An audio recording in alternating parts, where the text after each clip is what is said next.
This video is brought to you by StoneAgeGamer.com, a fantastic site for retro games, systems, accessories, and more. Be sure to check out StoneAgeGamer.com. Skip it up and that up. So Microsoft Game Studios corporate VP Phil Spencer is talking about how they're using cloud computing to improve Xbox One games. In particular, he's talking about ray tracing. This is what he had to say. We've done some experiments with real-time ray tracing. A ton of potential with this tech. Amazing visuals. Now, ray tracing in super duper layman's terms is like how light affects different objects in real time, or, you know, if you have a glass in front of another glass and there's light from the sun coming through a window, how it would hit both of those glasses. It looks very realistic if it's done properly. As a matter of fact, here's a picture. Oh, it looks so good. Yeah, it does look really good. But again, Microsoft is, hey, look what we're going to do with the cloud.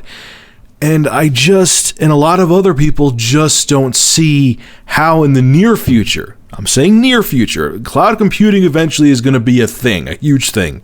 But in the near future, and I'm talking like the next 5 to 10 years, I don't see cloud computing being practical for gaming. I just don't see the world catching up enough to be able to use cloud computing to render graphics.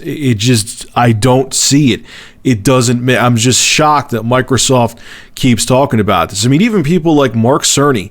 Now I understand he works for Sony, so of course he's going to downplay tech that Microsoft is talking about. But he seems like a fairly down-to-earth guy, and he also said he doesn't see how cloud computing to actually compute graphics is going to be practical anytime soon. I mean, you have to understand. I mean, even the United States, our networks here, our internet service providers, our internet in general is a mess. You know, and what about another country that's even behind us? And then, you know, you may have a country who's way ahead of us.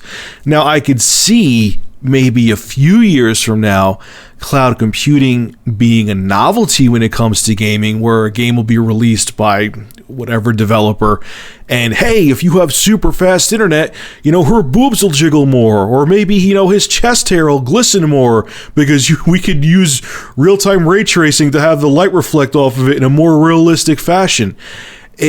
But beyond it being like a gimmick at first, cloud computing, like I said a few minutes ago, is going to be a thing. I just don't see for probably 60 to 70% of this generation, if not more, cloud computing being usable where Microsoft can rely on it, or a third-party developer can rely on it and say, hey, to make our game work, we need cloud computing, and it's relevant enough that we can use it. I just see it more as a gimmick at first, because around the world, the internet's going to be in multiple different states, and I don't know why Microsoft keeps talking about it, because it's way too premature to base anything on cloud computing yet. All right, so be real with me here. Tell me what you think in the comment section. Do you think cloud computing will be a thing much sooner than I do? Do you think in a couple of years, games will require you to have access to the internet because they will need cloud computing, and that'll be okay because the internet around the world will be fast enough? I don't see that happening, but maybe you do. Leave your thoughts in the comments section below. All right, ladies and gentlemen, make sure to rate, comment, favorite, and subscribe. And as always, thank you for supporting Review Tech USA. Have a good one.